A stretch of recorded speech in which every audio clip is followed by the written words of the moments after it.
Imagine a glittering international gala, an evening of elegance, where world leaders, celebrities, and dignitaries mingle beneath opulent chandeliers and swirling gowns. Now, picture the refined atmosphere shattering in an instant when a masked figure, fueled by raw anger, storms the stage to confront none other than Donald Trump. This wasn't a scene pulled from a scripted drama. It was a real-life confrontation that exploded on live television, sending shockwaves through political circles and igniting tabloid frenzy worldwide. What could have driven someone to such a vehement outburst, and how did this event turn an elite gathering into a battlefield of words and fury? It was an unforgettable night at the illustrious Grand Regency Ballroom in Geneva, a venue renowned for hosting international events that unite the world's most influential figures. The gala was in full swing, an exquisite blend of diplomacy, glamour, and cultural exchange. Crystal chandeliers bathed the room in soft, golden light, while the hum of refined conversation and the clink of champagne glasses provided the soundtrack to an evening meant to celebrate global cooperation. Among the esteemed guests was Donald Trump, whose presence was as polarizing as ever. Dressed in a tailored, navy blue suit with his signature red tie, Trump exuded an air of confidence that had long made headlines. He moved through the crowd with a mix of bravado and calculated charm, exchanging pleasantries with diplomats, business magnates, and celebrities. The event was intended to be a showcase of international unity and progress, but for some, it was also a stage for long-held grievances. As the evening progressed, the atmosphere remained buoyant and refined. Performances by world-class musicians and a mesmerizing light show captivated the audience. All seemed to be in perfect harmony, until a sudden disturbance jolted the evening into chaos. Without warning, a figure clad in a dark, featureless mask emerged from the shadows near the stage. No one knew the identity of this mysterious guest, but his presence radiated palpable anger. His eyes, barely visible behind the mask, burned with an intensity that sent chills down the spines of those watching. Within moments, he advanced toward the stage with determined strides. The MC, caught off guard, attempted to regain control of the situation by calling out for calm. However, before anyone could react, the masked man burst onto the stage. The room fell eerily silent, as all eyes turned toward this unforeseen intruder. "Enough of the hypocrisy!" the man bellowed, his voice amplified by the sound system. His words, laced with venom, reverberated across the hall. "You sit here, preaching unity and progress, yet you represent everything that is wrong with the establishment." The crowd gasped. In the midst of this outburst, Donald Trump, who had been mingling at the front of the room, was visibly startled. For a brief moment, his expression shifted from practiced confidence to genuine incredulity. As the masked man's tirade grew louder, accusations of corruption, inequality, and deceit filled the air. He spared no one, targeting political figures, corporate elites, and the very notion of unchallenged power.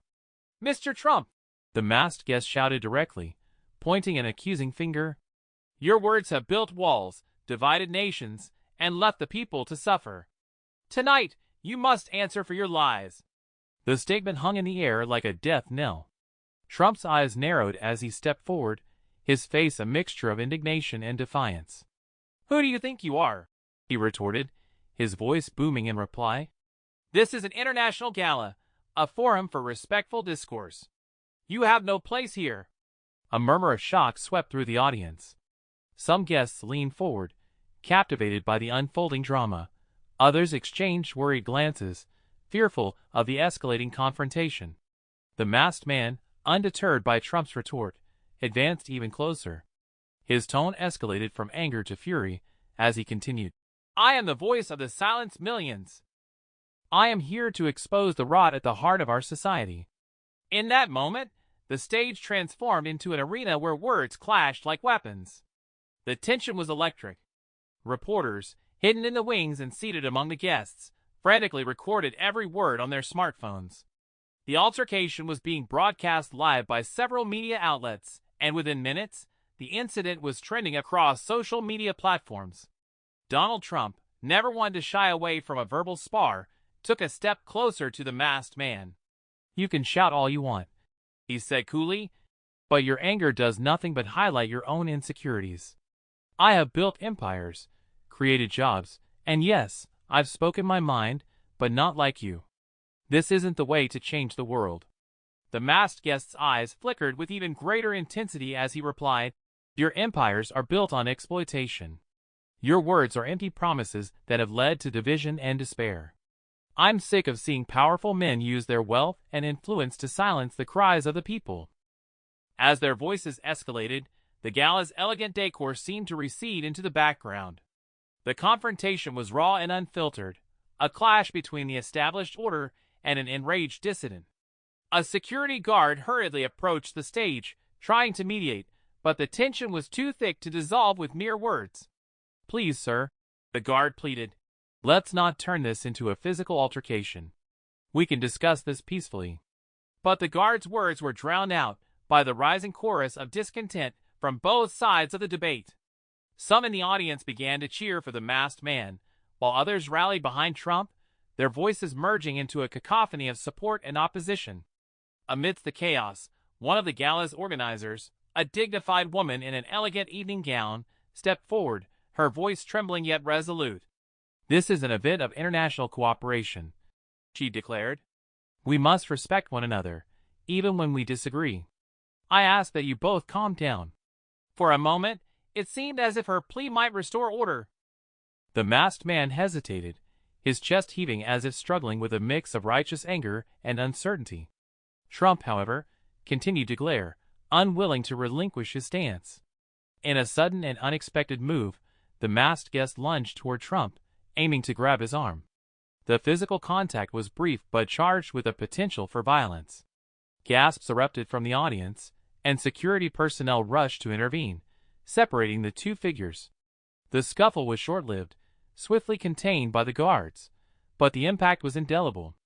As calm was forcibly restored and the masked man was escorted off the stage, the repercussions of the incident began to ripple outward. The International Gala, once a symbol of elegance and diplomatic goodwill, had been marred by a dramatic confrontation that would be talked about for months to come.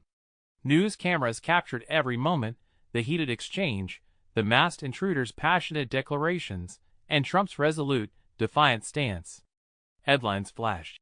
"Masked protester storm stage, confronts Trump at Gala," and "brutal criticism or political stunt." The night Trump faced a fiery dissenter. Political analysts, commentators, and social media influencers quickly weighed in. Some accused Trump of arrogance and dismissiveness, claiming that his reaction to the criticism only deepened the divide between the political elite and the everyday citizen. Others argued that the masked guest's unrestrained anger was emblematic of a broader discontent with global leadership, a warning sign that the status quo was under threat. In the days following the event, television talk shows and online news outlets were inundated with debates and panel discussions dissecting the incident. Was the masked protester a symbol of the people's fury, or simply a radical opportunist seeking the spotlight? And how should a public figure like Donald Trump navigate the fine line between self-assurance and accountability in the face of such fierce opposition? For his part, Trump addressed the incident in a series of interviews, maintaining his stance that he had nothing to hide. "I've always been clear about my views," he proclaimed, "and if someone can't handle that, then that's their problem, not mine." His remarks, broadcast to millions, only intensified the polarization. Supporters cheered his candor, while detractors saw his words as emblematic of a deeper disconnect between the powerful and the people. As the media frenzy grew, investigative journalists began to delve into the background of the masked guest. Rumors circulated about his possible political affiliations, past activism, and even connections to international organizations critical of global capitalism.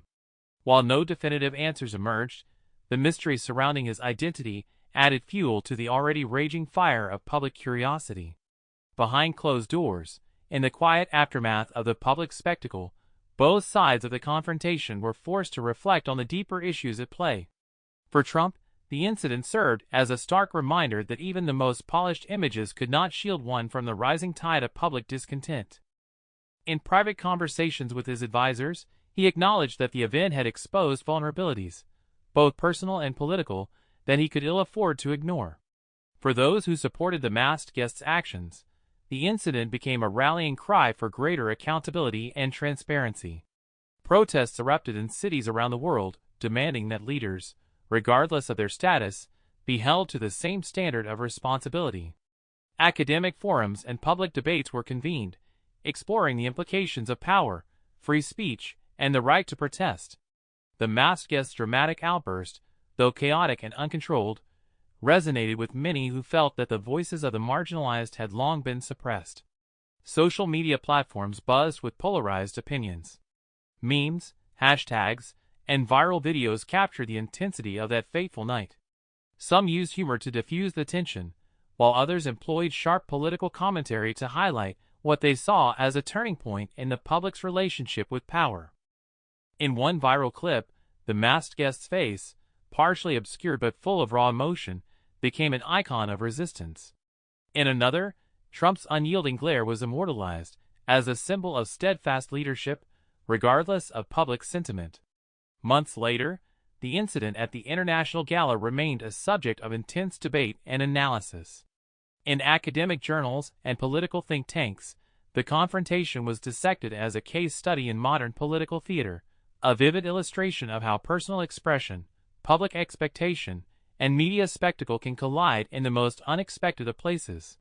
For Donald Trump, the event became part of his complex public narrative. In later interviews, he downplayed the incident as a momentary lapse, insisting that his record spoke for itself. Yet, those who had witnessed the event or followed its aftermath could not shake the memory of that charged night, a night when a masked dissenter challenged the very pillars of power on a global stage. In the halls of political discourse, the debate continued: was the masked protester a hero, a misguided zealot, or merely a symptom of a fractured society?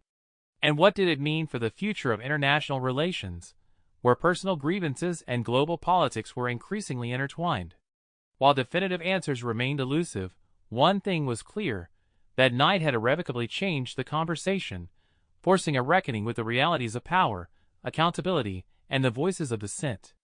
And so, as the world moved on and new stories emerged, the memory of the masked guest's dramatic intervention lived on, a reminder that even at the highest echelons of international power, the spark of rebellion can ignite a firestorm that reshapes the narrative for generations to come.